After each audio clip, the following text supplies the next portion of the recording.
ত্রয়োদশ জাতীয় সংসদ নির্বাচনের বাকি আর মাত্র কয়েকদিন। এই অবস্থায় নির্বাচন নিয়ে নিজেদের অবস্থান স্পষ্ট করেছে যুক্তরাষ্ট্র। এমন পরিস্থিতিতে জানা গেল নির্বাচনের আগে প্রধান উপদেষ্টা ডক্টর মোহাম্মদ ইউনূসকে খোলা চিঠি দিয়েছে আন্তর্জাতিক মানবাধিকার সংগঠন অ্যামনেস্টি ইন্টারন্যাশনাল। পৃথিবীর চ্যাম্পিয়ন কিসে? জালিয়াতি। সব জিনিস জাল।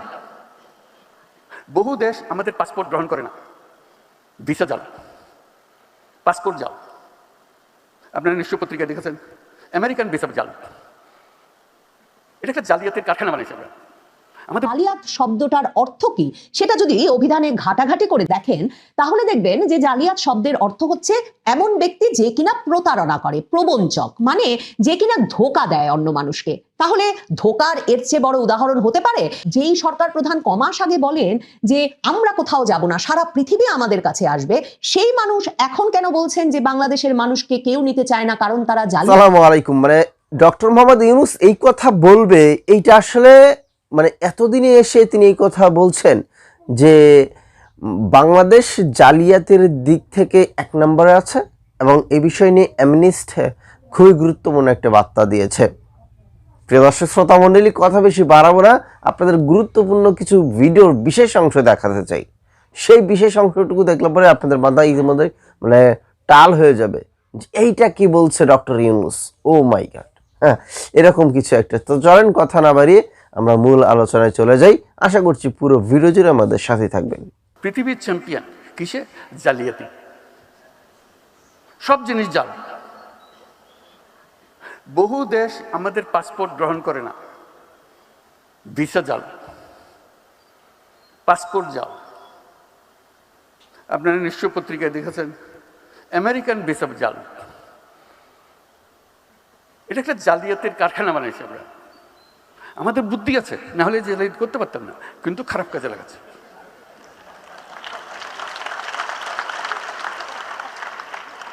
যে জালিয়াতি করতে জানে তার কাছে অনেক ক্রিয়েটিভিটি।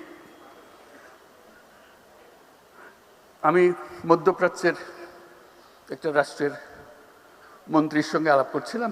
তারা বহুদিন ধরে আমাদেরকে প্রবেশাধিকার দিচ্ছে না। বাংলাদেশি কোনো মানুষ, শ্রমিক বলে কথা না, কোনো মানুষকে প্রবেশাধিকার দেবে না। এমনকি আমি যেটা তাদেরকে বোঝানোর চেষ্টা করার জন্য সর্বনিম্ন, আমাদের যে মেরিনার যারা জাহাজ চালায় দুনিয়াতে, should be proud of them.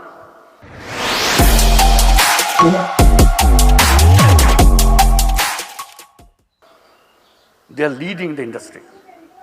যে তারা জাহাজ চালায় দুনিয়ার, তারা এক বন্দর থেকে আরেক বন্দর, সেই উপলক্ষে তাদেরকে ওই দেশের বন্দরে যখন জাহাজ আছে তখন কয়েকদিনের জন্য তারা ছুটি পায়, শহরে গিয়ে একটা ঘোরাফেরা করে আসা যাওয়া করতে পারে, জাহাজ ছেড়ে স্থলে আসতে পারে। ওই দেশে তারা আমাদের বাংলাদেশি নাগরিক হলে তাকে নামতে দেওয়া হয় না। আমি শুধু মিনতি জানালাম যে বেচারা জাহাজে জাহাজে ঘুরে, অন্তত তাদের জন্য একটা পারমিশন দাও। বলছে আমাদের নিয়ম তো সবার জন্য প্রযোজ্য, আমরা কি করি? তুমি আমার আবেদনটা গ্রহণ করো, শুধু তাদের জন্য দাও, আর যদি মনে করো সবার জন্য পর উন্মুক্ত করো। তো কয়েক মাস পরে শুনলাম যে তারা মেরিনারদের পারমিশন দিয়েছে। একটা দুটো দেশ না, লম্বা লিস্টি যাদের দেশে আমাদের প্রবেশাধিকার নাই। ওই মন্ত্রী যার সঙ্গে আমি মেরিনার নিয়ে আলাপ করলাম, সে বলল যে দেখেন আপনি বন্ধু মানুষ, আপনাকে পুরো জিনিসটা আমি বোঝাবো। আমি বোঝাবো বলতে আমি নিজে গেছি এই যখন তারা আসে দেখার জন্য যে বাংলাদেশিরা রিজেক্টেড হয়ে যাচ্ছে কেন, তো নানাজনের কাগজপত্র দেখালো, শিক্ষার সার্টিফিকেট ভুল, জালিয়াত। বলছে একজন মহিলা, সে আসছে এখানে ডাক্তার হয়ে, তার ভিসা হলো ডাক্তারের ভিসা। আমি দেখে বুঝলাম ডাক্তার হবার তার কোনো ক্ষমতা নাই, তার চেহারায় বলে না ডাক্তারের কিছু আছে। তা আমি জিজ্ঞেস করলাম আপনি কোন মেডিকেল থেকে পাশ করেছেন? তখন কাগজপত্র ঘাটে আর জন্য বের করে দিল মেডিকেল সার্টিফিকেট। অনুষ্ঠান উদ্বোধন করতে গিয়ে একেবারে মজার ছলে বলে বসেছেন যে বলুন তো বাংলাদেশ পৃথিবীতে চ্যাম্পিয়ন কিসে, এবং তারপর আমাদের সরকার প্রধান ঘোষণা করেছেন বাংলাদেশ জালিয়াতিতে চ্যাম্পিয়ন।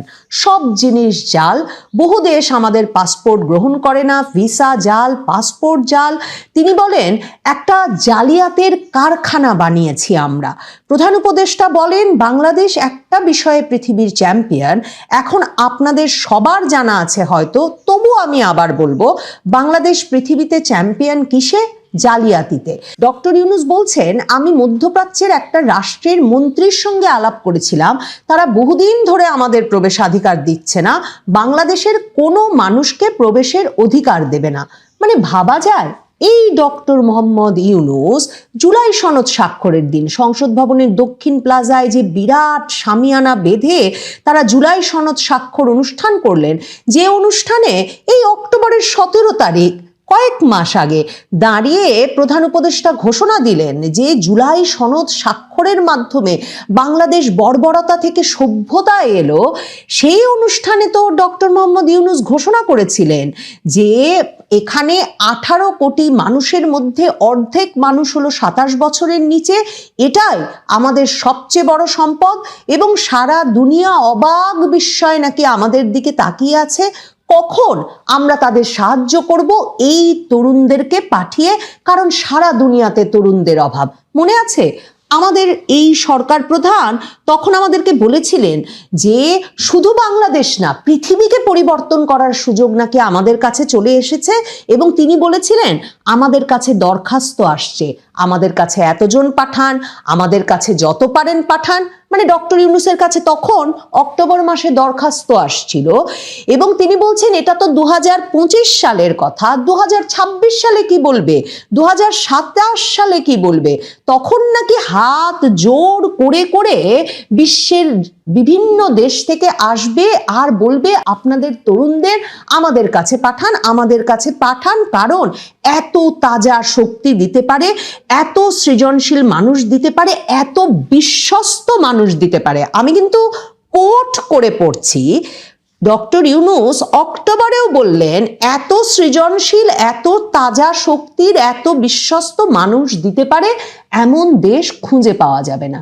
আর এখন এই জানুয়ারি মাসে এসে তিনি বলছেন বাংলাদেশ একটা জালিয়াতের কারখানা এবং এই দেশের কোনো মানুষকে পৃথিবীর কোনো দেশ নিতে চায় না, এবং তাকে বিভিন্ন দেশের মন্ত্রী মিনিস্টাররা এসব কথা বলছেন। কখন যে তার সঙ্গে এসব মন্ত্রী মিনিস্টারের সাক্ষাৎ হচ্ছে সে এক প্রশ্ন বটে, কারণ বেশিরভাগ দেশেই যখন তিনি রাষ্ট্রীয় সফরে যান আপনারা জানেন যে সেসব দেশের সরকার প্রধানের সাক্ষাৎ পাওয়া তো দূরের কথা, মন্ত্রী মিনিস্টার কারো সাক্ষাৎই তিনি পান না। অথচ এই ডক্টর ইউনূসই অক্টোবরে বলেন তার কাছে দরখাস্ত জমে গেছে বাংলাদেশের তরুণদেরকে যাতে তিনি বিভিন্ন দেশে রপ্তানি করতে পারেন, আবার তিনি এসে জানুয়ারি মাসে বলছেন এটা একটা জালিয়াতের কারখানা, কাজেই কেউ নিতে চায় না। কারণ গত কমাসে বাংলাদেশের জন্য সকল দেশের দুয়ার বন্ধ হয়ে গেছে।